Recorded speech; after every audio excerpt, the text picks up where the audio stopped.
It's wild time, and we're going to share a little bit about what we've been up to. We're traveling through California, and our first stop was Catalina Spa RV Resort in Desert Hot Springs, California. And we chose this spot for a couple of reasons. One, the park was a Passport America, so it made the rates a little bit more reasonable. And the main reason was because it has the mineral hot springs water in the pool and spa. So it's very therapeutic. We thought it'd be really relaxing and nice and warm. Yeah, definitely.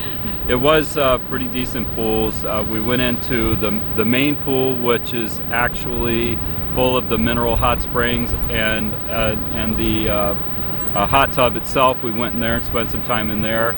It was a pretty decent park. I mean, it's under construction, new ownership, so it's going to take a while for them to get it all put back together the way they want it, I guess. But yes, one of the pools and some of the other activities and things were closed because they're remodeling and updating them. So I think it'll probably be a really nice park once they get all their renovations complete.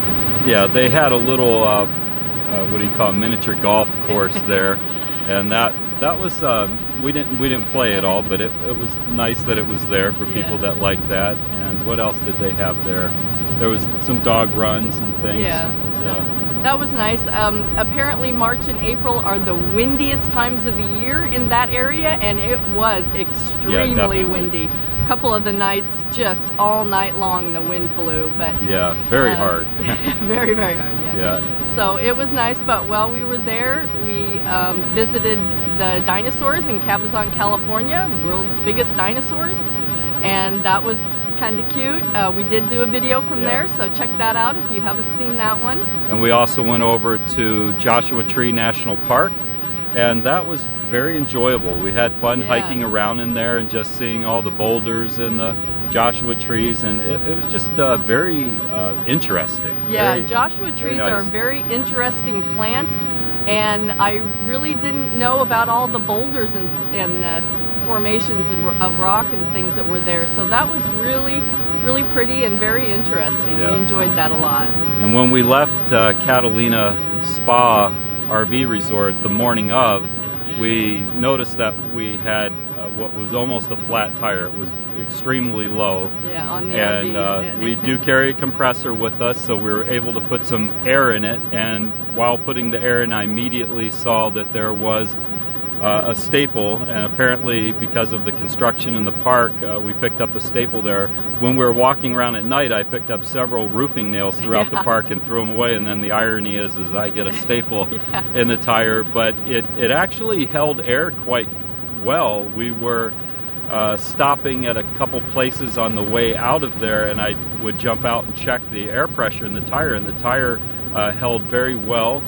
And but obviously I knew that was just a pending issue, you know, so we wanted to get that taken care of. So we headed out. We went across Tehachapi Pass and on to Bakersfield.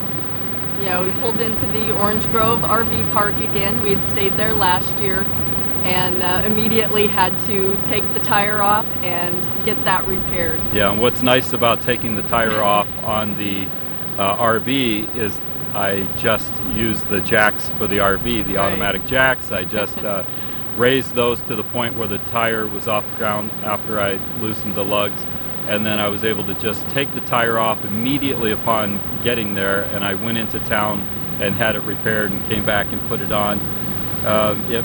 I guess it was bittersweet. I mean, it's nice that the two flats that we've had in RV parks. Yeah. I mean, if you can call that driving, nice. So yeah, so that's not out in the middle of nowhere. But we did drive a couple hundred miles across the Mojave Desert with that what would seem to be a very slow leak. Yeah. But it turned out very well, and we were able to get that repaired and get set up in the Orange Grove RV Park there. Yeah, and that turned out to be the beginning of a continuing stressful day there. Once we got back from that, we found that the bedroom slide, the electric slide, not the hydraulic one, but the bedroom's electric, would not go out. without an awful lot of help. Yeah, so I lubed everything again, which I do every time that we take off. I lubed everything again. It just kind of seems like the motor's just not doing its job, that it just can't handle it or something.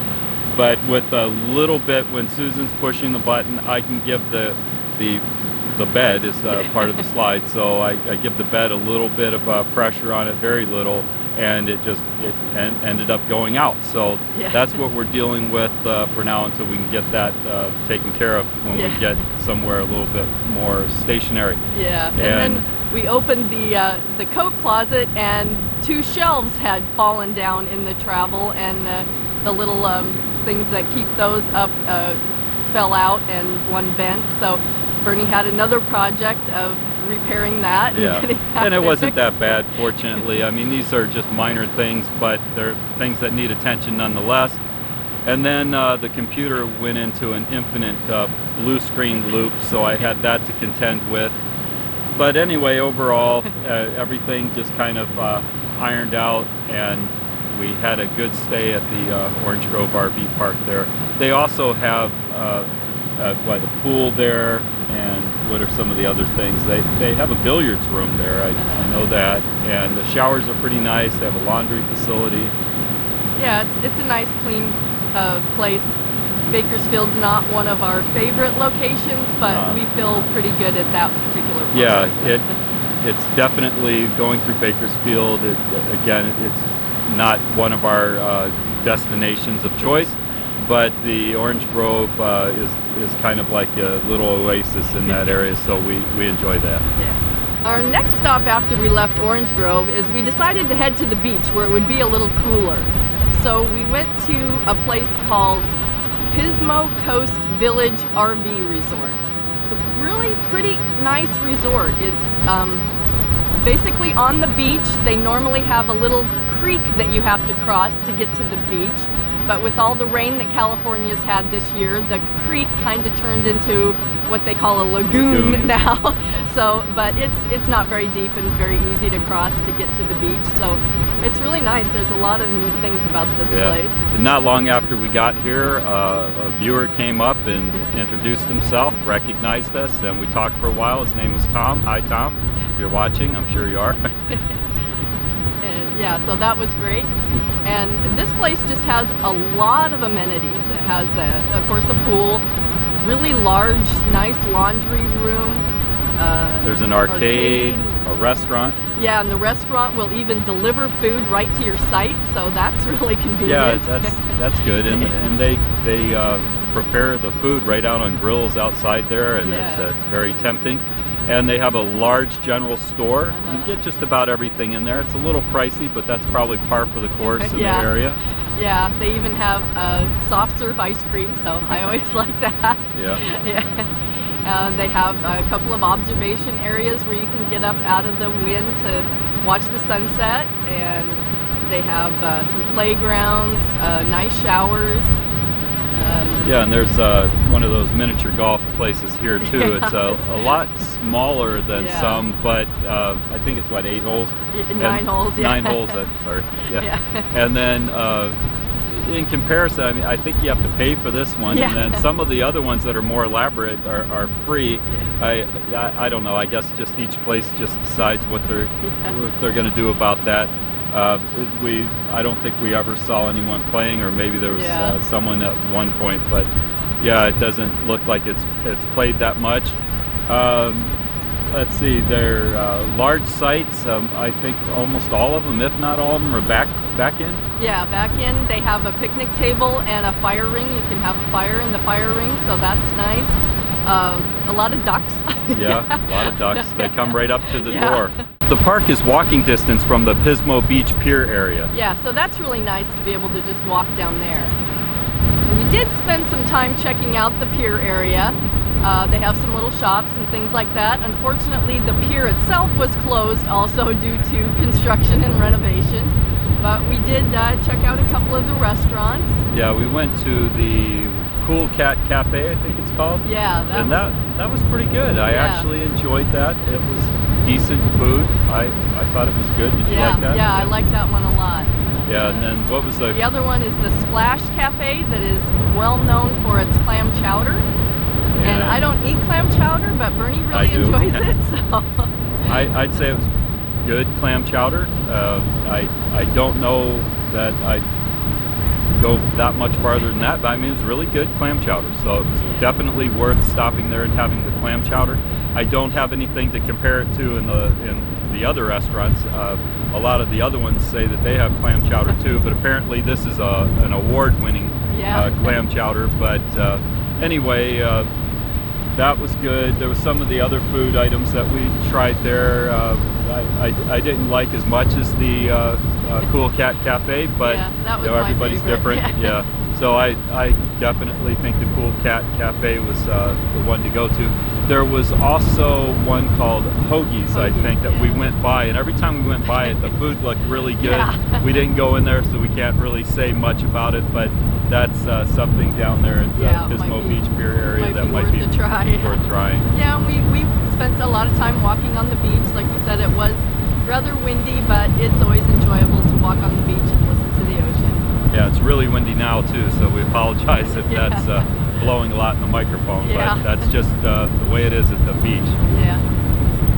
We also went to Avila Beach. Yeah, it was a nice beach. We found some really interesting rocks there on the beach, and the pier was closed there as well, but they do have a few shops and restaurants and things there. Looked around that a little bit. I enjoyed walking on the beach the most, I think. Yeah. Yeah, it was very exciting with all the rocks. I mean, there's rocks everywhere. Yeah, and just really cool rocks. Yeah, unusual shapes, and it's just very interesting. Not very many shells on that beach, though. Just a lot of rocks. But they're all different. We went into the town of San Luis Obispo and had to check out Bubblegum Alley. It's an alley in the middle of town where thousands of people have put chewed gum on the wall. Yeah, it's really gross, actually. Yeah, it's pretty disgusting, but it's kind of an ongoing work of art, if you will. So we had to put our gum there with everyone else's. Yeah, we made a little contribution. It's the acceptable thing to do, so we did it. I think probably the most interesting thing about it for me is that many people did something together. Yeah. I mean, I like that aspect of it, but every other aspect of it it's gross. There's all kinds of things stuck all over the wall there. Probably the best thing for me is one of the walls, on the other side of that wall is the Blast Tap Room. And that's very interesting. There's all these taps of beers, and you go in there and you basically give them your payment card, credit card or debit card, and then they give you a little wristband, and you go over to these different taps and you activate it, and it charges you by the ounce, but you get to try out all types of different craft beers, local beers. It was decent. I like that concept a lot. It was very interesting. I'd never seen anything like that before, and some of the different beers were different prices, so you could kind of choose which one you wanted to try. So that was neat. And then a little bit farther down the street was a really cool place called Trail Pet Boutique. They had all kinds of clothes and stuff for dogs, toys, food, but they had this huge bakery section with all these really amazing cookies and treats for dogs, birthday cakes, everything. It was really cool. Yeah, they had a lot of different little novelty things and sayings in there, so it was kind of fun walking around. Were just really cute. Looking at those, reading them. Another thing that we did is we went to the Slow Brew Pub there, just across the street from the Blast Tap Room. Checked that out a little bit, and we decided to head over to their brewery location over by the airport. So we went over there and spent some time at Slow Brew there. Yeah, so Slow Brew Rock. Yeah, and we were able to sample some beers there, so that was good. And that's pretty much about it for San Luis Obispo. Yeah, we had a great time in the central coast of California. Yeah, I liked it there. So that's about it for our time in Central California. We're going to start heading north in California now. Yeah, we're going to travel pretty quickly through California and head back to the Pacific Northwest. So don't forget to comment, share, and subscribe. Thanks for watching.